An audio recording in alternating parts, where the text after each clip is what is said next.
Well, from one sizzling place to another, from Lewis in East Sussex to Harry Atherton, who's in Normandy. Except that Harry is surrounded by beautiful little bars and pubs and so on in one of those classic Norman villages.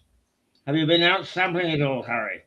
Well, and I will do after this program, because as you can imagine, France is in mourning at the moment, having been eliminated from the World Cup by Spain, their neighbour Spain. So I don't think there'll be much talk about that, mind you, in the bar tonight. I think they'll be licking their wounds. Well, it may be that neither of us will want to talk tomorrow night. After tonight. I mean, Argentina have always been our bête noire, haven't they? Ever since Maradona in the hand of God. Yes, indeed. I mean, do you have a forecast for tonight's result? What are your feelings? I think it just might go to penalties. And when it goes to penalties, my heart sinks. Yes. Because although we won one on penalties, we are not particularly good at it. Yeah, yeah. We're not good at all when it comes to facing, towards the goalkeeper, as it were. But there we go. What's your feeling? Oh, I don't know. I feel fairly positive. I think we could pull it off. I'm not an expert in soccer by any means, because, like you, my game all my life has been rugby. But I get an instinctive feeling that Britain is on a roll, and I think England is on a roll, and we'll pull this one off. Might be. Did you see any of last week's game of rugby against? Oh yes, I saw all of that. I got up early in the morning to watch the championship. It's really a very interesting set of games that have been played.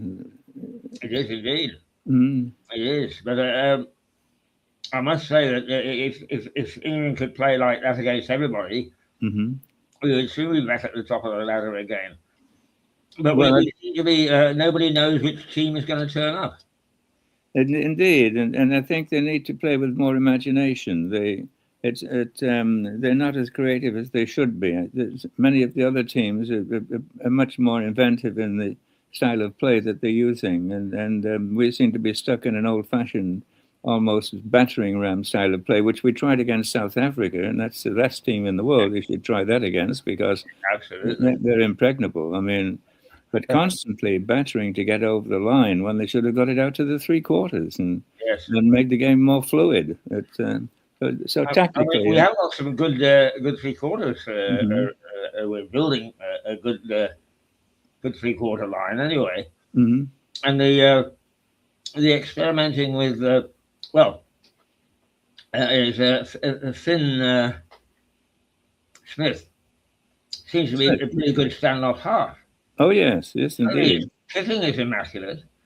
Well, I think we're quite well off in standoff halves. In fact, we're quite well off in three quarters. But whether our choice of the frontline players is the right one, I'm not sure. And somebody who is a force to be reckoned with the second he's on the field is Harry Pollock, and yet for some reason they just sort of bring him on as a substitute. Yeah. And because of his bad boy image, I suppose.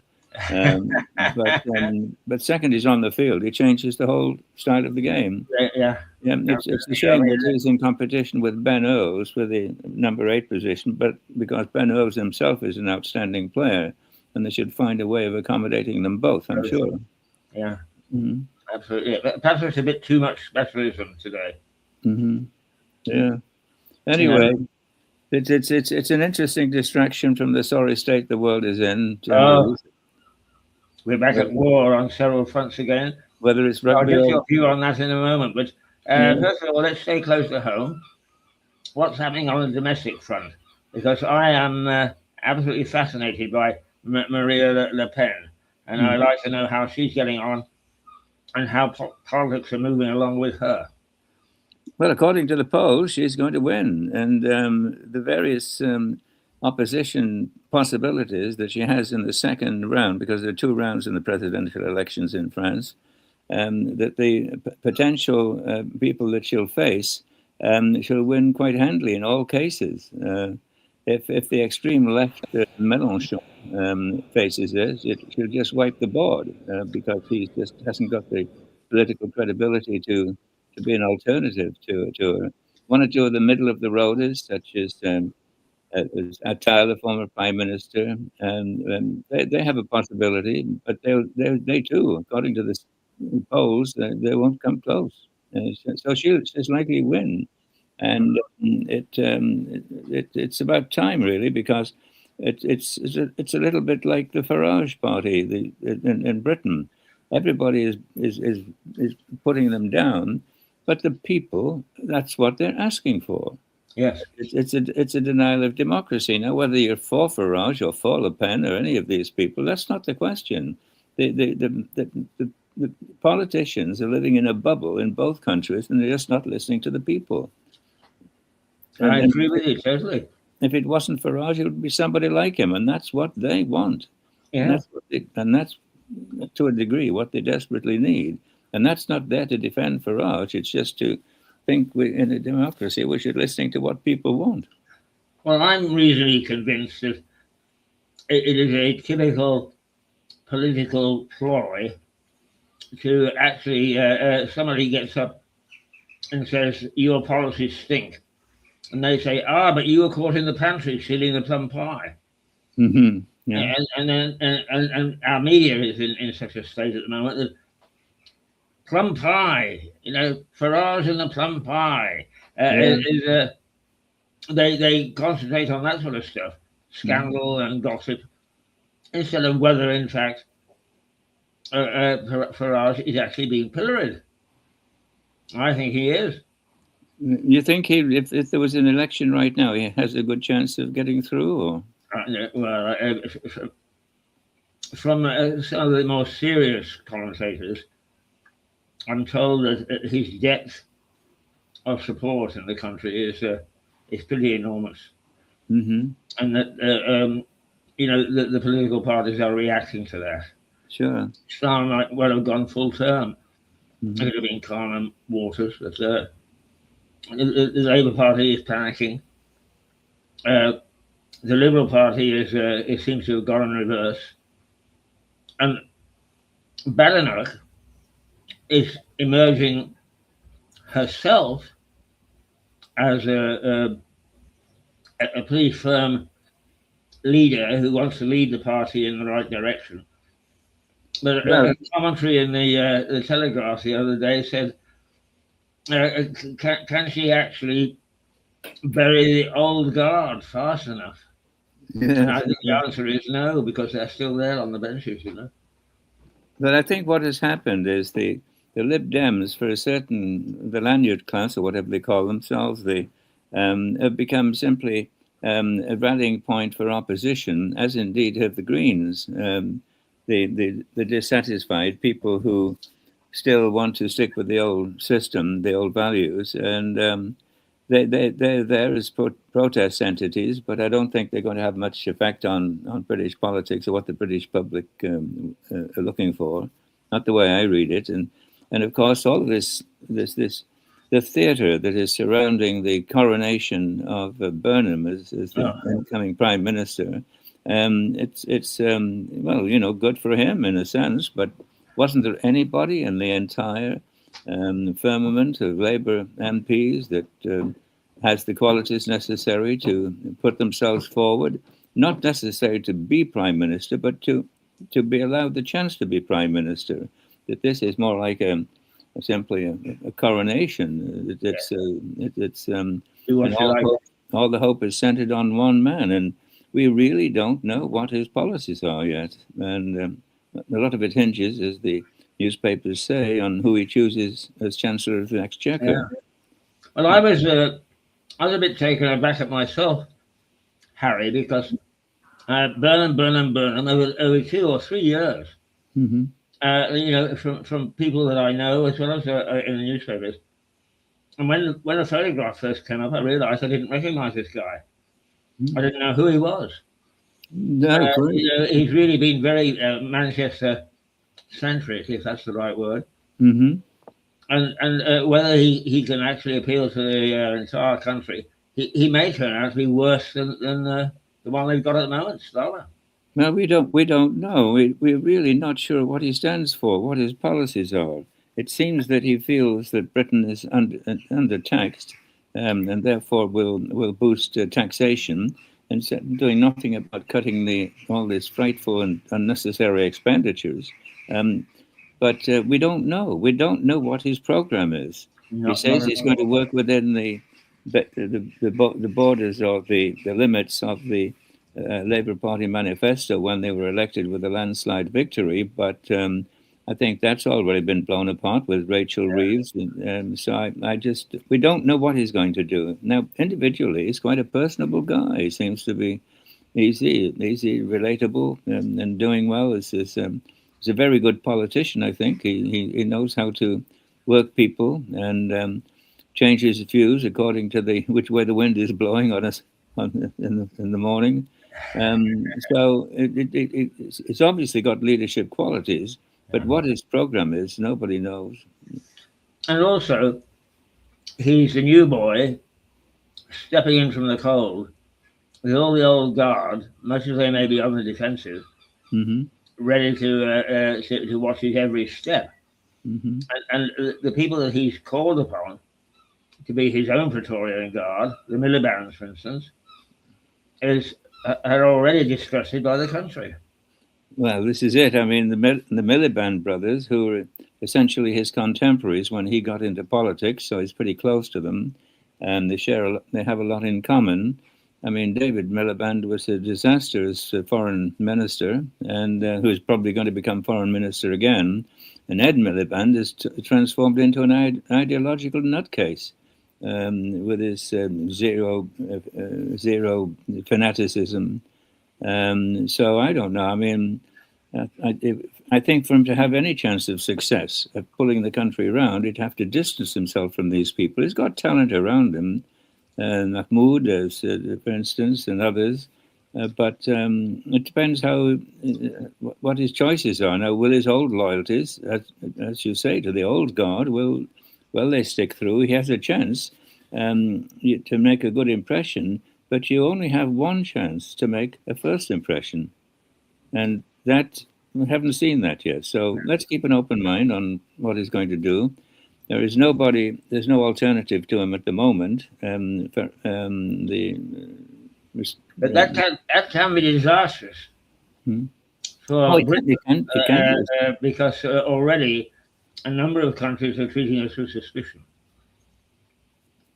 Right, yes, indeed. What are we going to do? Where do we stand? It can be. I mean, our allies, quote, don't know. Let alone Westminster. I mean, nobody seems to know, and they're all on the line, holding their breath.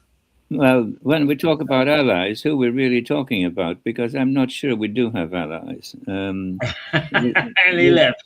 Yeah, I believe this question about Europe. I mean, there's no united Europe. They're all out for their own interests, and we're seeing, the United States is distancing itself from Europe now. People look after their own interests, and there's no outstanding character in the European Union who comes forward to inspire you as a leader of the European. Yeah. I suppose you're right, Harry, and I suppose that my definition of an ally must be somebody who's not actually going to lob a shell at us. Well, somebody you can rely on when you need it. When you need an ally, I can't think we can rely on any of these people. In what sort of situation? I mean, I agree with you. Yeah. We didn't actually ally ourselves with people like Ukraine and so on when the asking was there. So why should we expect people to ally with us if we have to ask? But I think there's an inherent belief that everybody actually will pull back from the brink. Putin, China, and so on, from doing anything that would upset us. And I think that's a false approach. Well, it's absolutely false. I mean, it's people who are aggressive in their intentions and their political ambitions will keep advancing just as long as you retreat. and they view life totally different to the way we do. In fact, even the individual members of the European Union view life differently to the way we do. They're totally different cultures. You'll never. It's the most silly experiment that's happened politically in many times. You can't take cultures that are hundreds of years old and meld them into one brand new format in the space of even a lifetime. It would take several lifetimes for that to happen. So, Europe is just a question of each country pulling the blanket to their side of the bed. Yeah, absolutely. I agree with you.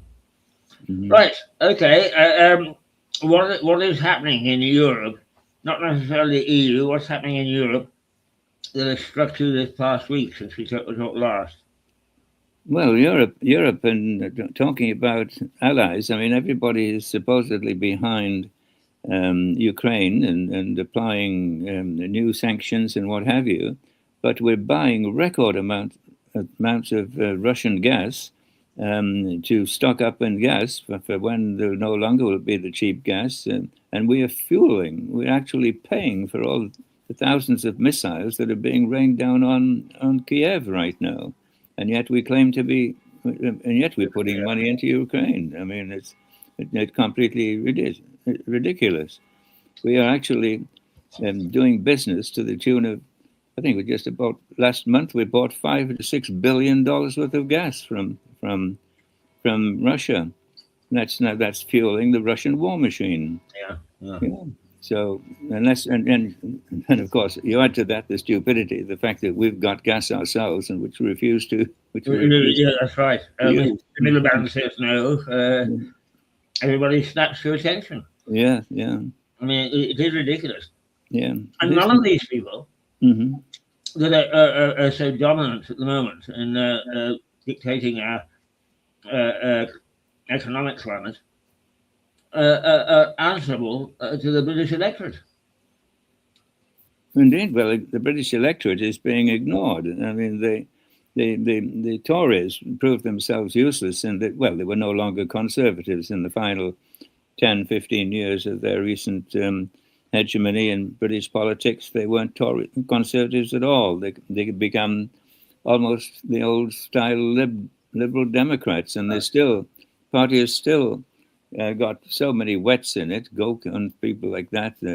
And Kemi Badenoch is trying to bring it back into some form of Tory posture, political mental posture, and she's doing a fairly good job. But it's going to be a long time before she gets the party cleansed of all of these wets and makes it a true alternative to Farage, to what the people want. The people want a more right-wing government at the moment. It's all over Europe happening. And they're being denied it by the entrenched powers that be, backed up to a large degree by this monstrous, amorphous mass of the civil service. Yes, it's amazing. Hundreds of thousands of people who themselves are a political element.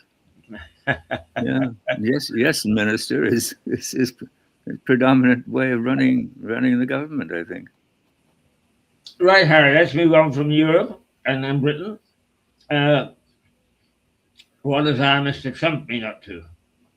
Well, Trump is started up the war again, the nightly bombardments. Well, mind you, nightly. He started daytime raids at the moment, but they're just they're just not serious efforts. He's not doing anything to cause any real pain to Iran.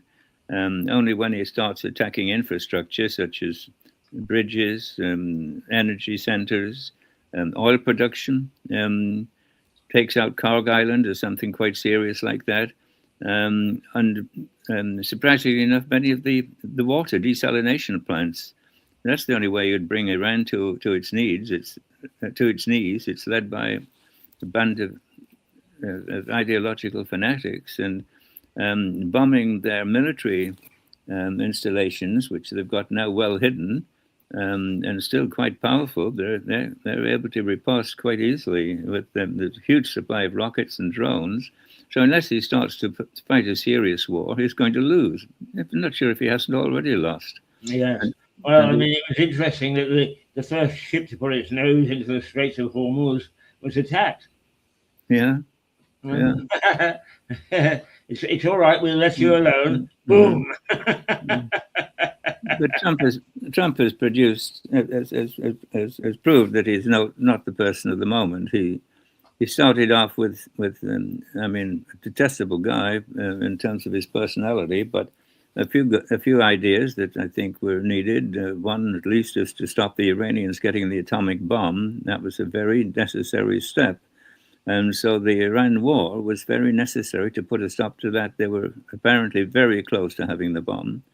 And so that is to be praised, but his handling of it is ignoring the technical advice of his military people and all the rest of it, his bombastic fashion of doing it. I mean, he is dangerous, and the sooner he's gone from there, the better. But like everything, you don't want to throw the baby out with the bathwater. It's essential for the future world security that Iran does not get the bomb, and therefore it's essential that we bring about regime change or put the country in such an economic state that it cannot pursue those types of ambition. It's an exporter of terrorism already. Finally, we've banned the Revolutionary Guard late in the day, and so the idea behind the war is in a sense a noble one, but being very poorly handled by a bunch of incompetents. What is it, Harry, do you think, creates a situation like this where almost every Western nation has been in either suspect or weak leadership all at the same time, and all at the time that they are needed? Well, the West has been living on a peace dividend and under the umbrella of protection of the United States ever since the end of World War II, and certainly since the end of the Cold War, and so they've not invested in defense, and they no longer have a sense of nationhood.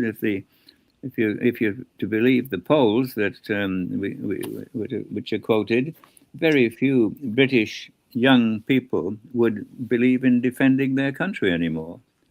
So that's within the lifetime of their parents or grandparents who sacrificed themselves in the hundreds of thousands for fighting against tyranny, but they wouldn't know what sort of a world is it that they aspire to be living in.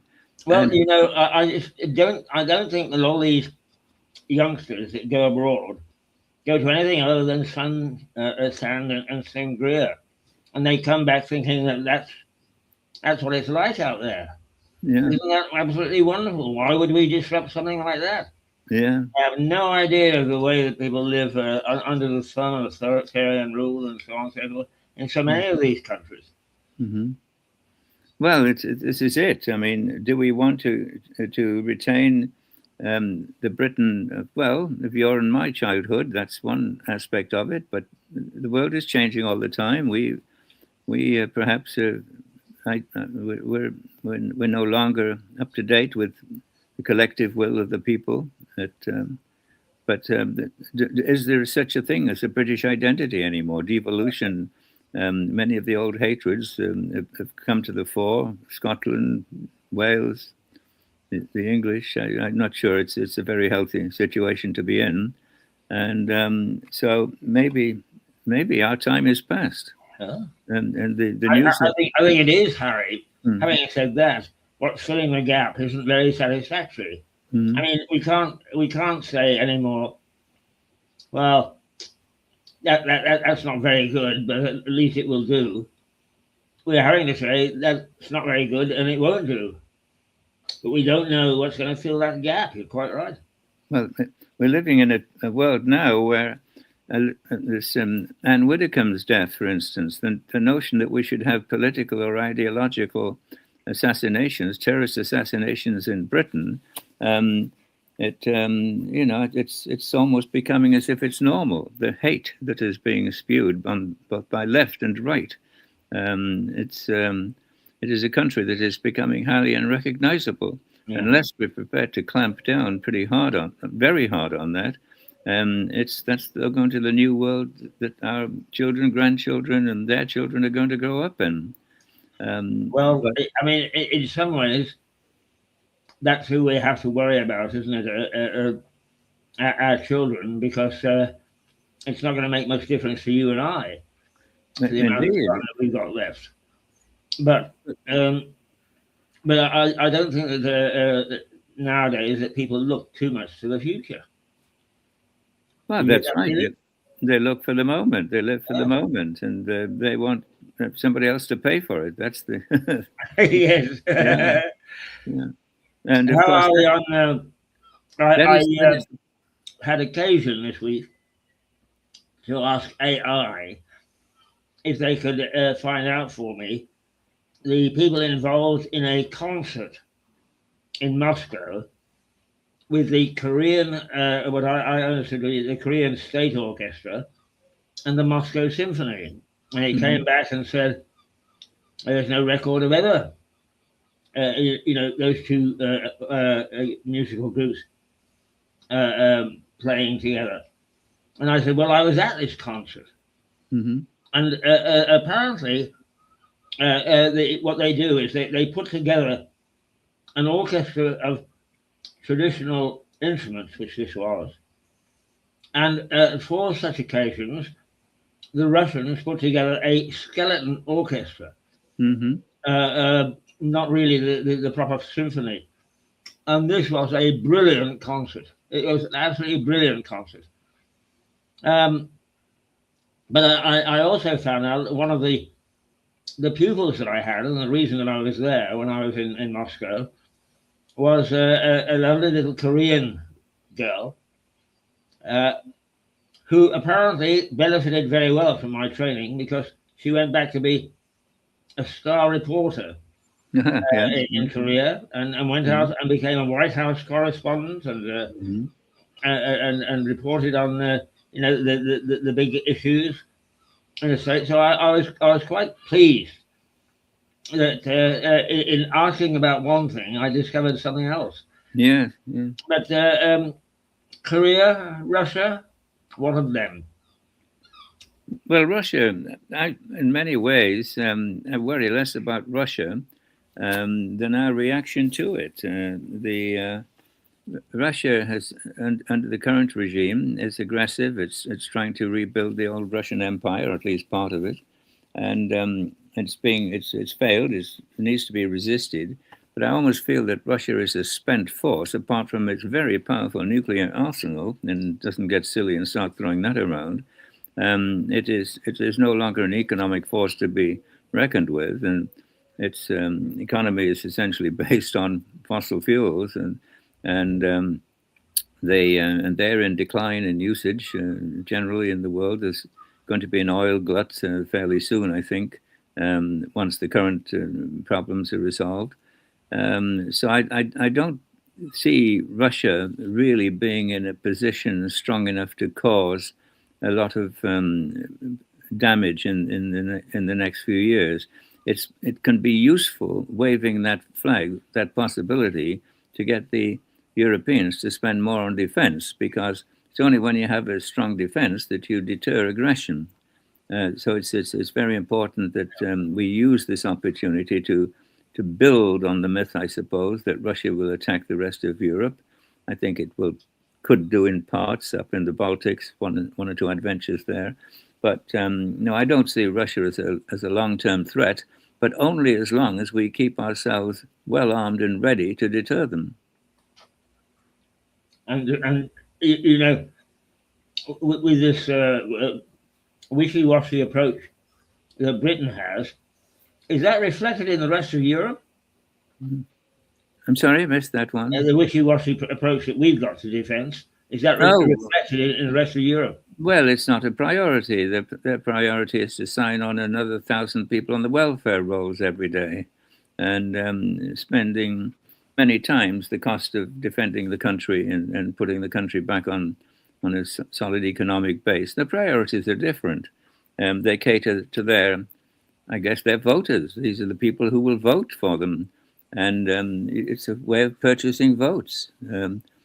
All these benefits, if you take them away from them, they're going to vote for somebody else. So keep giving them benefits. Yeah. I mean, I think there's a lot of truth there, Harry. Is that happening in other countries? Oh, to a degree, yes. To a degree. Though there's one or two kickbacks happening in some of the so-called left-wing Scandinavian countries, where an incipient nationalism is creeping back in, and they're reacting against immigration. Even left-wing governments in Sweden and Denmark, they're realizing that the public does not want that, and that their political future is based on taking a stronger line on it. So there are encouraging signs, but we're not there yet. We're still living off borrowed money, and increasingly borrowed money, and unfortunately, it looks like Mr. Burnham will be borrowing even more. Yes, it's very frightening. I mean, one of the things about Japan, even though it's borrowed far more than we have, it's its own money. But indeed it is. Most of Japan's debt is held by the Japanese. I think it's the larger individual debt that a nation has, but mostly by little old ladies in their savings accounts. And so it's less of a problem.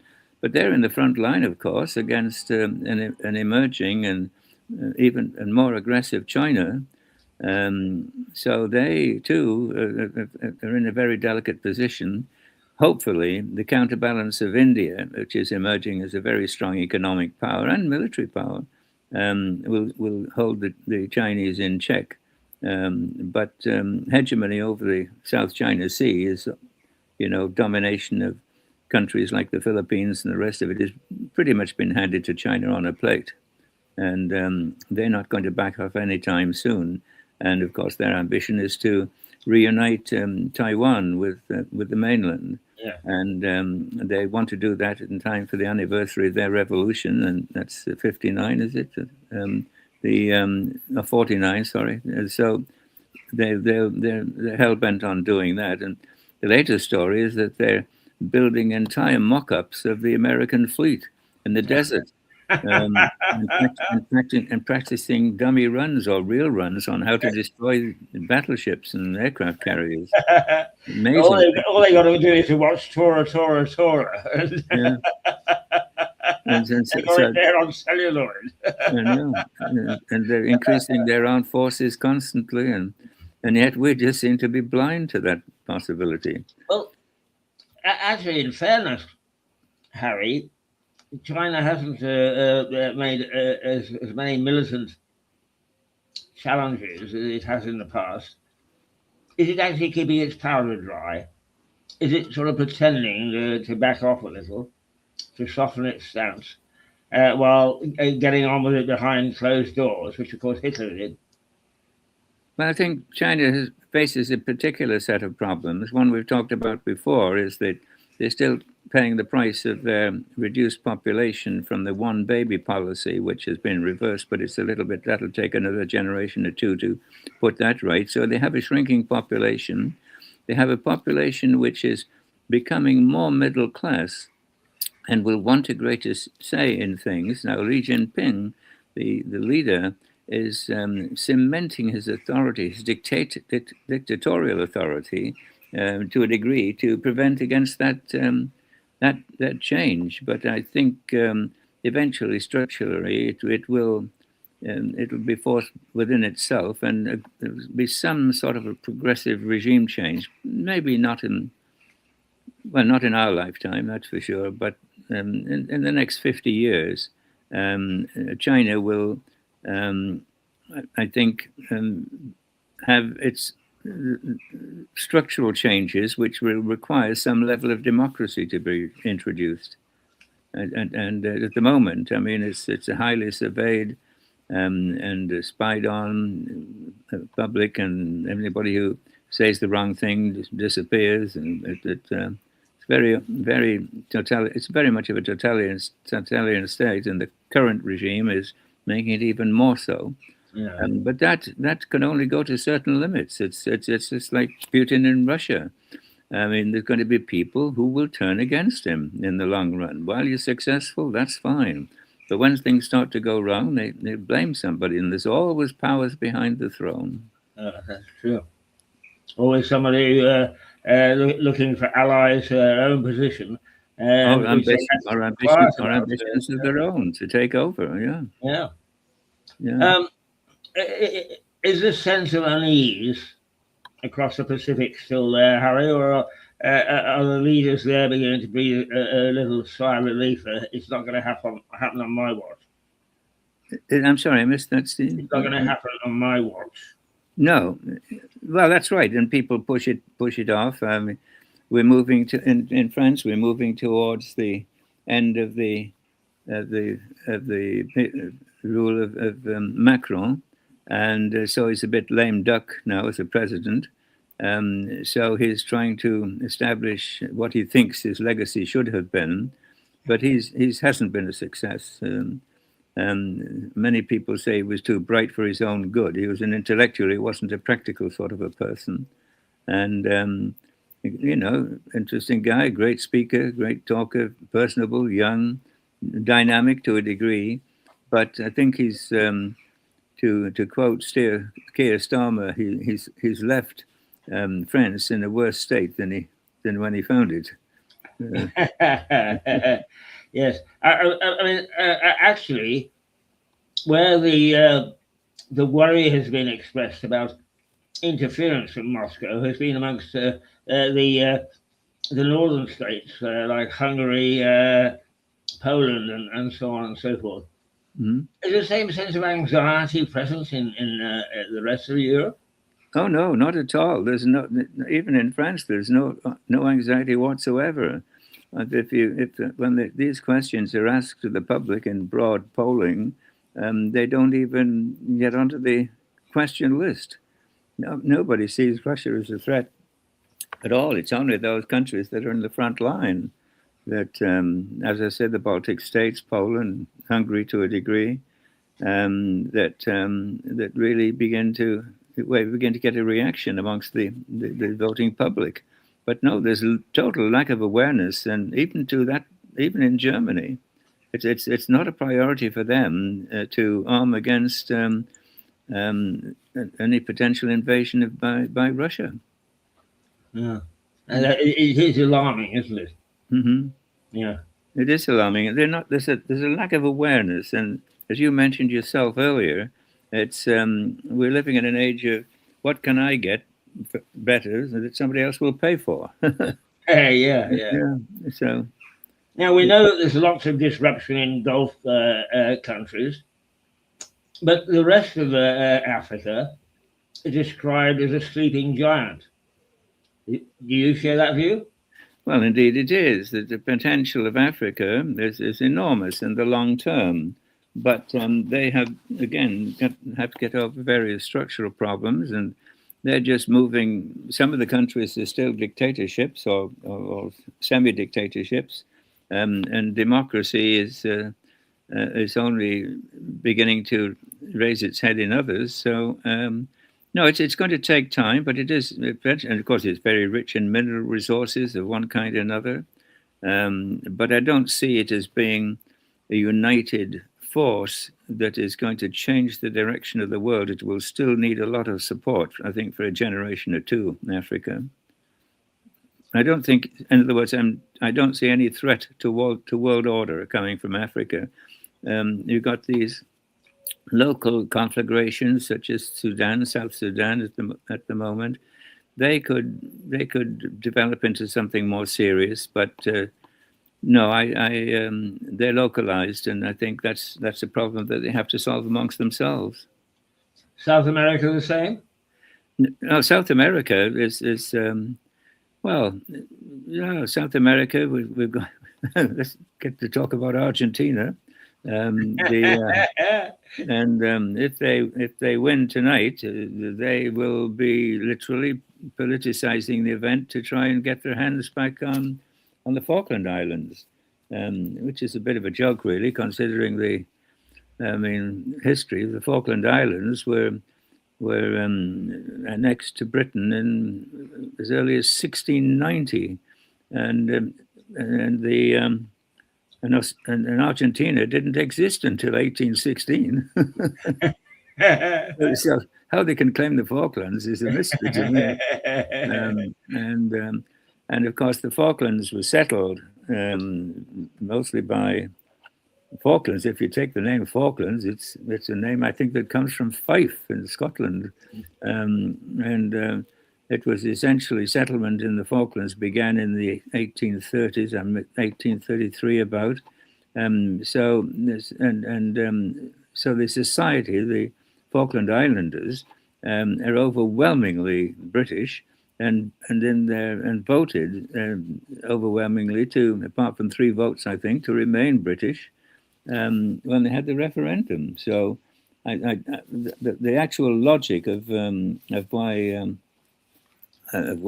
Argentina has any territorial claim on the Falklands is a mystery to me. Yeah. Proximity seems to be the only thing, and it's not that close, is it?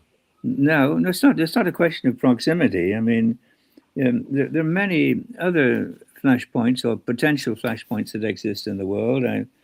I think of lots of other islands in the Pacific, which were claimed by Britain and then eventually relinquished by Britain because it was their policy not to do anything about it. My wife comes from one of them. She's a native of New Caledonia, which was discovered by Cook on his second voyage of discovery. But eventually, the Brits did nothing with it, and it was annexed by the French in 1851. Admiral Despointes sent 10 sailors ashore to raise the French flag. They were promptly eaten by the natives, but so he was upset about that. So he sent more sailors, and they put a little bit of order back in life, and then the French developed it initially as a penal colony. Now it's one of the world's largest sources of nickel, but it was British. Now it's French. I mean, these places change. Treaties are made, and in fact, going back to the Falklands, there is a formal treaty that was negotiated and signed and agreed upon that it would remain British. And the signatories to that are now wanting to undo that treaty. So either treaties are worth something or they're not. Harry, we've gone around the world in 45 minutes. Mm-hmm. Can you give us an overview of what you think is happening and what could likely happen? What is happening in the world in general? Generally speaking, overall. Well, I think we're heading towards some sort of economic crisis, but then again, we always have been, and we always pull back from the brink. On the positive side, I don't see a major war breaking out because it would be catastrophic. It would be the end of the human race if we got into an atomic war or a full-scale war. So I think common sense and commonality of interest will prevail long before that happens. But we're still on the slippery slope, and I think things will get worse before they get better. But the future of the world, the past history, has always been cyclical, ups and downs, and I take a positive view. I think the problems that we face now are not insoluble. They will be resolved, and you and I will probably be long gone by then. Yes. But wherever we are, we shall be watching this with interest. And but no, my view for the future is fairly positive. I think we very often build crises that loom larger than they really are. Yeah, I mean, it is interesting that actually Russia did not pull back from the brink when it should have, and actually I always remember interviewing an economist from, yes, an economist from The Economist. And he used the phrase, the markets rose up and spanked them. And Yeah. I, Well, that's so I true. I think the mean, markets do have that power of spanking, don't they? yeah, but these are the forces that are at work. I mean, eventually, if Britain doesn't get its economic act together, the International Monetary Fund will step in. There are safeguards. I mean, you can't just keep borrowing indefinitely. So there are mechanisms in place that will protect nations from their own incompetent governments. Yeah. Excessive. No. But overall, do you see one power or the other becoming dominant?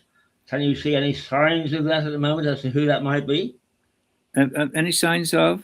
Who might become the dominant power over the next 100, 200 years? Oh, in the world, you mean? Yeah. Oh no, I don't.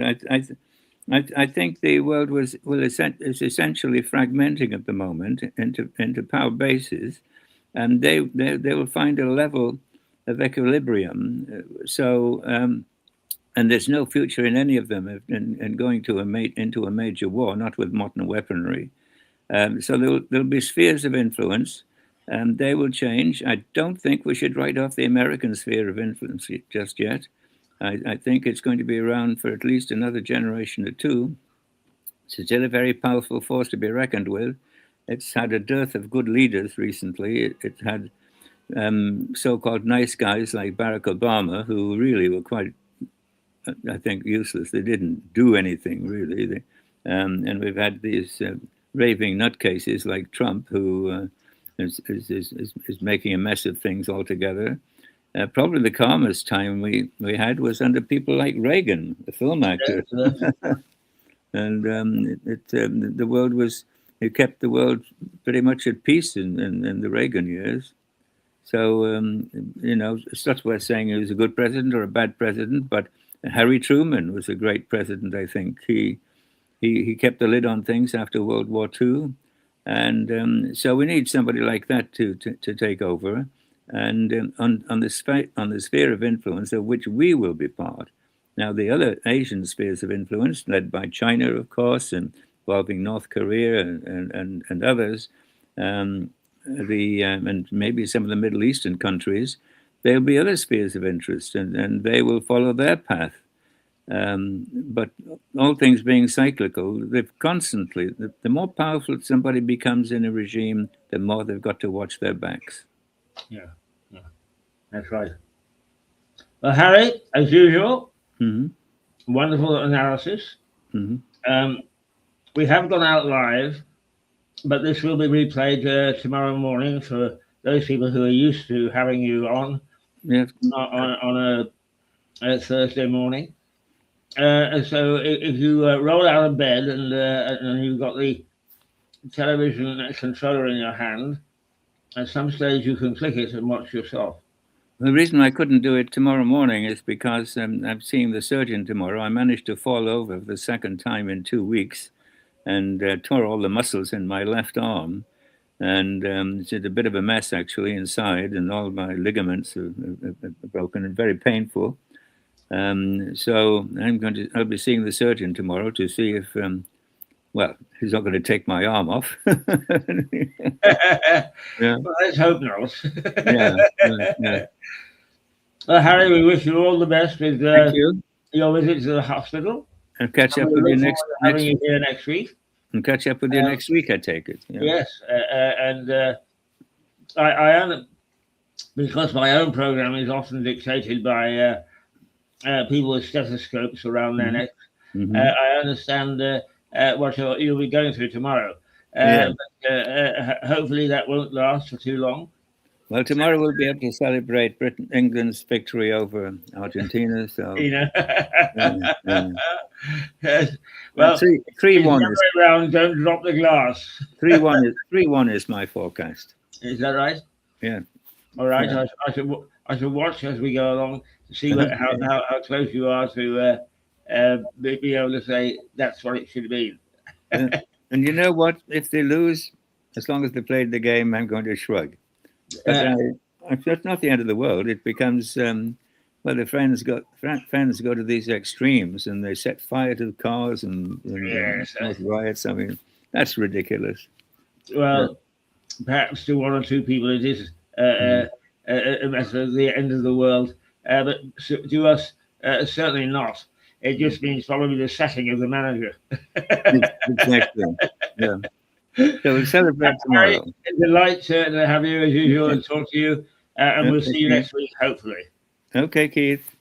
God bless. Bye. Take care. Bye. Bye.